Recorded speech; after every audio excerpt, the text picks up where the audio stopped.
President Abdel Fattah al-Sisi has met his Tanzanian counterpart in Dar es Salaam, receiving full ceremonial honors at the presidential palace.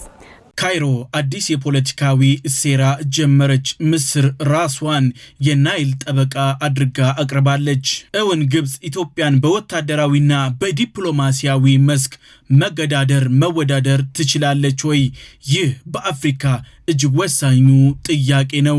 አዲስ አበባ አሁን የቀጠናው አንከር ስቴት እየሆነች ነው። ኢትዮጵያ በቀጠናው የተረጋጋ ሀገረ መንግስት እና ኢኮኖሚያዊ አቅሟ ችላ የሚባል ደረጃን ፈጽሞ አልፎታል። አሁን ኢትዮጵያ እጅግ ሀያል እየሆነች ነው። ግብጽ ለተከታታይ 10 ዓመታት የኢትዮጵያን የመልማትና የህልውና ጉዳይ ስታንሸዋረር ቆይታለች። Ultimately, I'm warning our brothers in Ethiopia to not touch a drop of Egypt's water because all options are open.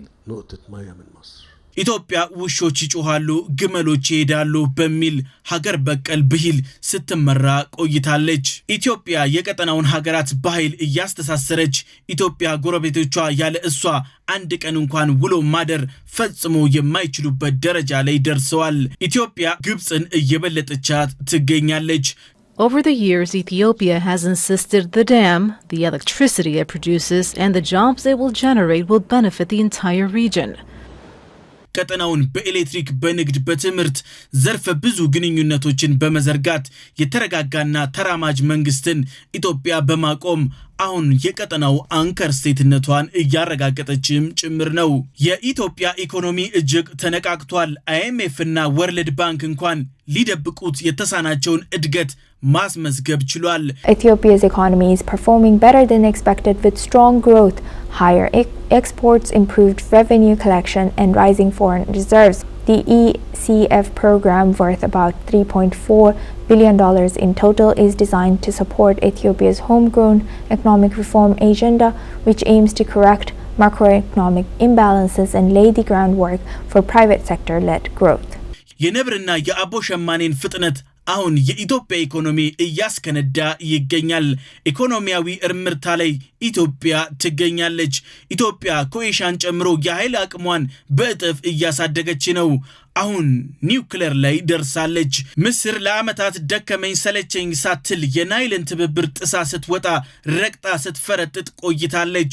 We talked, my friend, for 13 years and we reached nothing, zero, nothing. So, I mean, we will not continue in this endless track and giving the other side the opportunity to create more facts on the ground. አሁን ግብጽ በአባይ ጉዳይ እንነጋገር እያለች ነው።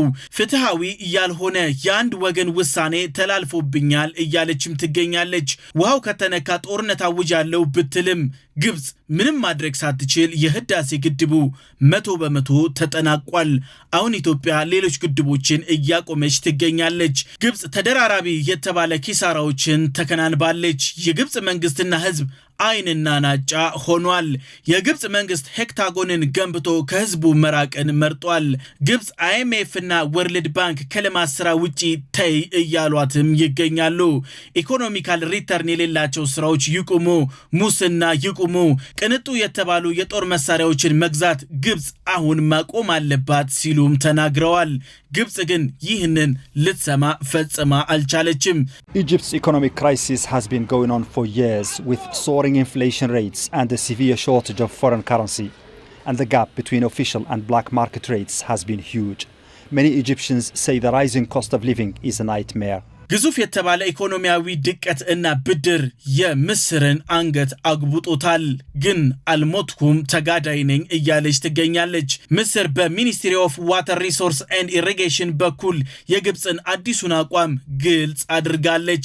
ከኢትዮጵያ ጋር ግልጽ ያልሆነ የአሰራር ደንቦችና መደበኛ የመረጃ ልውውጥ ባለመኖሩ የተነሳ የሃይድሮሎጂ ሁኔታዎችን ለማወቅ ምላሽ ለመስጠት የአሰራር እቅዶችን እየከለስን ነው ብላለች። አሁን ያለማቋረጥ እየሰራን ነው ብላለች። Lack of clear operating rules and regular data exchange with Ethiopia requires operators of downstream dams and water facilities to continuously adjust operational plans to respond to changing hydrological conditions. ግብጽ ሁሌም ይሄንን ትላለች ግን ለስምምነት ጫፍ ሲደረስ ሁሌም ትፈረጥጣለች ግብጽ ግድቡ እንዴት እንደሚሰራና እንዴት እንደሚሞላ በህግ የተደነገገ ስምምነት ከሌለ የግብጽ የውሃ ደህንነት ቋሚ ስጋት ውስጥ ይወድቃል እያለች ነው ካይሮ የውሃ ፍሰት መቀነስ የእርሻ መሬቶችን ትልቅ ዋጋ ያስከፍላል እያለች ነው የመጠጥ ውሃ አቅርቦት እጥረትም ያጋጥመኛል እያለችም ጭምር ነው ግን መረጃዎች እንደሚያሳዩት ከሆነ ከዚህ ፍጹም ተቃራኒ ነው ምስር እስካሁን አንዳችም ሊትር ውሃ አልቀነሰባትም እንደውም የውሃ መጨመር በተደጋጋሚ በግድቦቿ ላይ ተመዝግቧል Water level is much higher this year and the water is taking longer to recede than earlier ይህንን ግብጽ ማመን ተስኗታል ከህዝቧ ጋር ሊያጣላት ነው ከዓለም አቀፉ ማህበረሰብ ጋርም ሊያቃቅራት ነው ይቀንሳል ያልሽው እንዴት ጨምሮ ተገኘ ይህንን ፖለቲካዊ ሴራዊ ጥያቄ የግብጽ መንግስት መመለስ ተስኖታል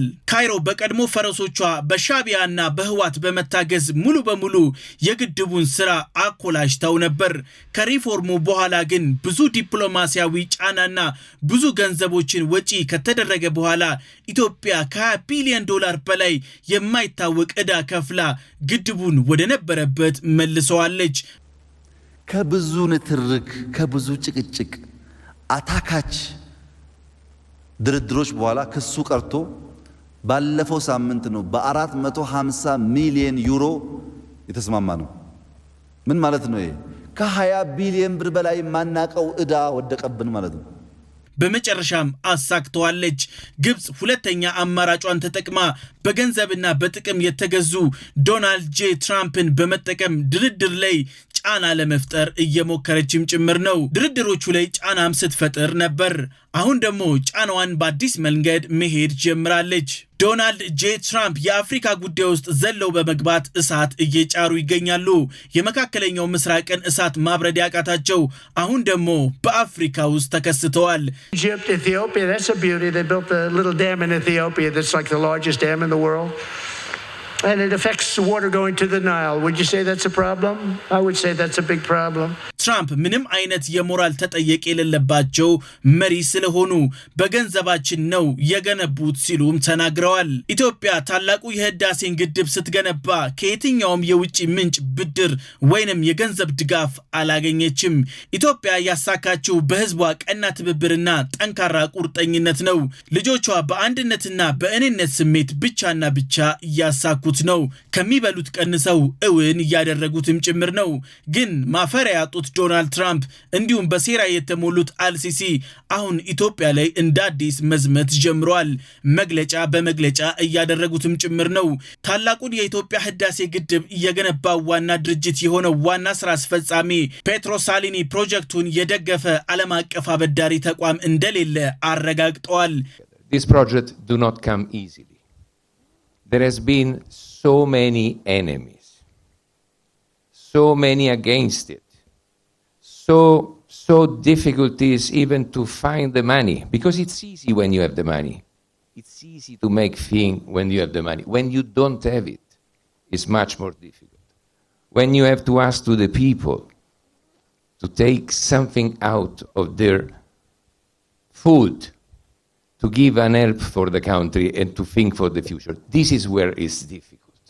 ግብጽ በተደጋጋሚ የምታነሳውም የጥራት ጉዳይ ወሬ ከመሆን የዘለለ ምንም ዋጋ እንደሌለው አረጋግጠዋል ግድቡ ለእርሻ የሚሆን አይደለም ምንም አይነት ውሃ አያከማችም የታሰበው ለነዚህ ጉዳዮች አይደለም የኤሌክትሪክ ኃይል ለማመንጨት አመንጭቶም ወደ ወንዙ ሂደቱን የሚቀጥል ብቻ መሆኑን አረጋግጠዋል ግብጽ ግን በፍጹም ሳይንቲፊክ መሆን ተስኗታል ይህ ዓለም አቀፍ የፔትሮስ ሳሊኒ ፕሮጀክቶችን በሙሉ የሚመራ የሥራ አስፈጻሚ ንግግር ነው ግብጽ በመረጃ መሞገት ተስኗታል ምክንያቱም ፖለቲካ ነው ፖለቲካ ደግሞ ሴራና ሴራ ጥቅምና ጥቅም ብቻ ነው ግብጽ ይህንን መሞገት ተስኗታል አሁን ግብጽ አዲስ ስትራቴጂካል የተባለ አካሄድን ተግባራዊ ማድረግ ጀምራለች የዲፕሎማሲ ክፍፍል ላይ በማተኮር የተፋሰሱ ሀገራትን በረባ ባረባ ሱኩ በማለት ኢትዮጵያ ላይ ጫና ለመፍጠር እየሞከረች ትገኛለች ስምምነቶችን በማባበያ አጅባ ለማስፈረም እየሮጠች ነው ግብጽ ከተፋሰሱ ሀገራት ጋር ጠንካራ ግንኙነት መመስረት ፈልጋለች ይህ ደግሞ ግንኙነቱ እውነታም እድገት እንዲሁም ፕሮጀክቶችን የማሳካት ትልም አይደለም። እነሱን ለፖለቲካዊ ዓላማዋ የመጠቀም ሴራና ሴራ ብቻ ነው። ነገሮችን ካመቻቸች በኋላ በህግ ኢትዮጵያ ላይ ጠንከር ብላ ለመቆም ስላቀደችም ጭምር ነው። Leaders also aligned on regional issues including Nile Basin cooperation. አሁን ግብጽ በሰፊው የሰራችባቸው ያሉ ሀገራትን እንመልከት፣ ሴራውንም እንቃኘው። ኢትዮጵያ፣ ግብጽ፣ ሱዳን፣ ደቡብ ሱዳን፣ ኡጋንዳ፣ ኬንያ፣ ታንዛኒያ፣ ሩዋንዳ፣ ብሩንዲ፣ ኮንጎ እነዚህ የተፋሰሱ ሀገራት ናቸው። በአንድም ሆነ በሌላ ከተፋሰሱ ጋር ይገናኛሉ። ግብጽ ግን በአምሳያዋ ጠፍጥፋ የሰራቻትን ኤርትራ ምንም አይነት ከውሃው ጋር ግንኙነት ባይኖራትም ለዲፕሎማሲያዊ ጫና ስትል ታዛቢ አድርጋ ሾማታለች። ይህ የሚያሳየው ግብጽ በዚህ ጉዳይ ላይ ምን ያክል ጠንክራ እየሰራች እንደሆነም ጭምር ነው። የግብፁ ፕሬዝዳንት አብድል ፈታህ አልሲሲ ታንዛኒያ ድረስ በማቅናት ይህንን ሴራቸውን ለማሳካት እየሮጡ ነው። ሳሚሃ ሱሉሁ ሐሰንን ለማግኘት ዳሬ ሰላም ድረስ ተጉዘዋል። አልሲሲ በትራንስፖርት፣ በኤሌክትሪክ፣ በታዳሽ ኃይል ጉዳይ ዋና መስማማት ላይ መድረሳቸውን ግልጽ አድርገዋል። አዳዲስ ውልም ለማስፈረም እየተሯሯጡ ይገኛሉ። ግብጽ በናይል ወንዝ ዳርቻ ላይ ክልላዊና ቀጠናዊ አንድነት እንዲኖር ስትል ጥሪ አቀርባለች። እንዲሁም ስምምነትን ለማስፈረም በትብብር ስም እየወተወተች ትገኛለች። አልሲሲ በመግለጫቸው ይሄንን ብለዋል። ዳሬ ሰላምና ካይሮ ከግብጽ ሳፋጋ ወደቦች እስከ ዳሬ ሰላም የሚደርስ ባለ ብዙ ሞዴል ፕሮጀክቶችን ቀርጸናል። በፋይናንስና በናይል ተፋሰስ ውስጥ ወንዙን የሚጋሩ ወንድማማቾች መካከል የጋራ መግባባትና ትብብር ለማስፈን እየሰራን እንገኛለን ብለዋል። አዎንታዊና ገንቢ መግባባቶች ላይ ደርሰናል ሲሉም ተናግረዋል። Also discussed a proposal to establish a shipping line linking the ports of Safaga in Egypt and Dar es Salaam, as well as a multimodal corridor between Cairo and Dar es Salaam through a number of joint development projects. In this regard, I affirmed my aspiration to strengthen Tanzania's positive and constructive role, based on encouraging mutual understanding and a spirit of cooperation among the brotherly countries that share the river in the Nile Basin. ግብጽ የራሷ ሩባት ትሯሯጣለች። ግብጽ በመብራት እጥረት የምትሰቃይ አፍሪካዊት ግን አረባዊት ካልሆንኩ ብላ የምትፍጨረጨር ሀገር ነች። Egypt is also facing a crisis of its own, and it's crippling industry and businesses and leaving millions and millions without power. Egypt has never witnessed electricity cuts as intense as this month. Some parts of the country have suffered power interruptions for not less than 12 times in a day. ምስር በታንዛኒያ ውስጥ የጁሊየስ ኔሬሬ የውሃ ኃይል ፕሮጀክትን በመገንባት ግንኙነታቸውን ለማጠናከር ቃልም ገብታለች። ስምምነቶችንም ፈርማለች። ግብጽ የትኛውንም የኃይል ማመንጫ እስታዘዘችበት ድረስ ልማት ትለዋለች። ግብጽን ግን ስንመለከት ኢኮኖሚያዊ፣ ቴክኖሎጂና እንዲሁም የምህንድስና አቅምም ዕውቀትም የላትም። የተፋሰሱ ሀገራትን በሴራ በማስተባበር ጫና ለመፍጠር እየሞከረችም ትገኛለች።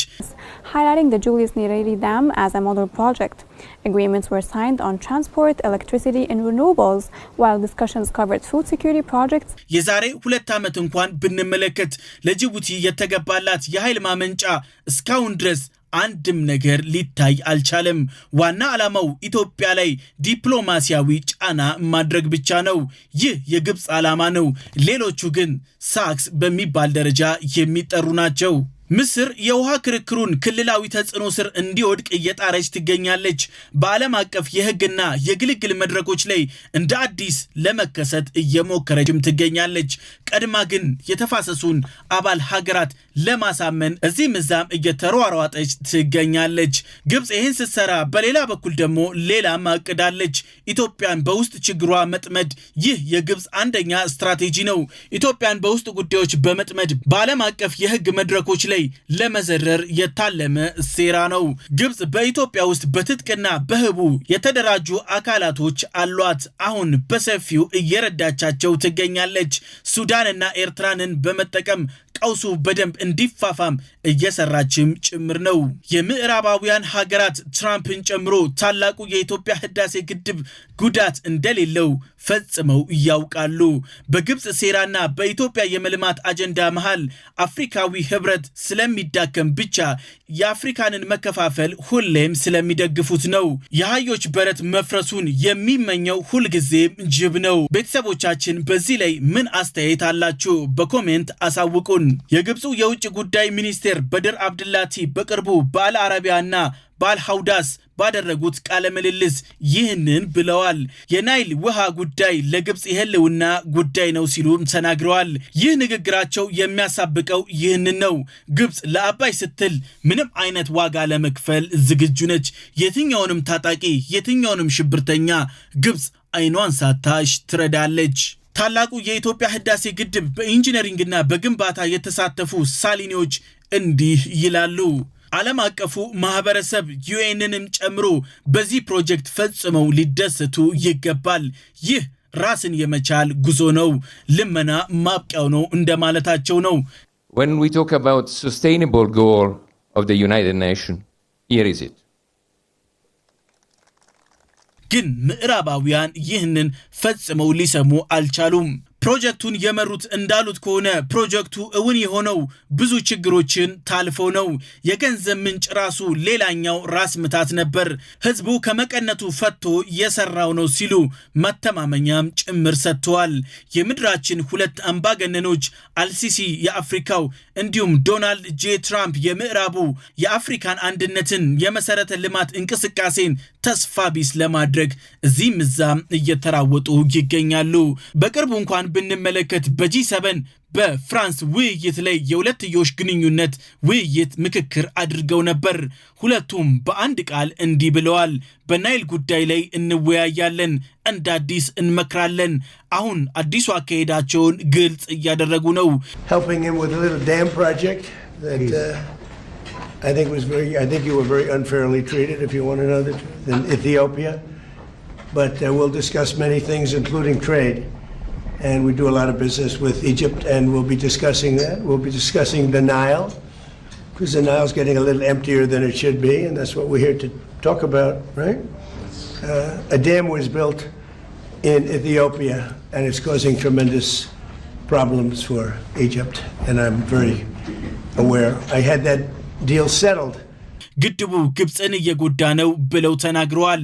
ትራምፕ ይህንን ግን ሲናገሩ አንድም መረጃ ማቅረብ ፈጽመው አልቻሉም። ዶናልድ ጄ ትራምፕ ከዚህ ቀደም አንዳንድ ነገሮች ላይ እርግጠኛ ሲሆኑ መረጃን በወረቀት ይዘው ይከሰቱ ነበር። አሁን ግን በኢትዮጵያ ጉዳይ ላይ ከ6 ከ7 ጊዜ በላይ ተነጋግረዋል። ግን አንድም መረጃ ማቅረብ ተስኗቸዋል። ምክንያቱም ይህ የአፍሪካንን ተስፋ ለማጨለም ነው ዶናልድ ጄ ትራምፕ የሚፈልጉት። የመካከለኛው ምስራቅን እንዳጨለሙት አሁን የአፍሪካን ለመድገም እየተሯሯጡ ይገኛሉ። አፍሪካዊ ነን ግን አረባዊ ጠልፎናል ያሉት ደግሞ አልሲሲ አሁን የውስጥ ፖለቲካቸውን ለማብረድ እንደ አዲስ ካርዱን ስበውታል።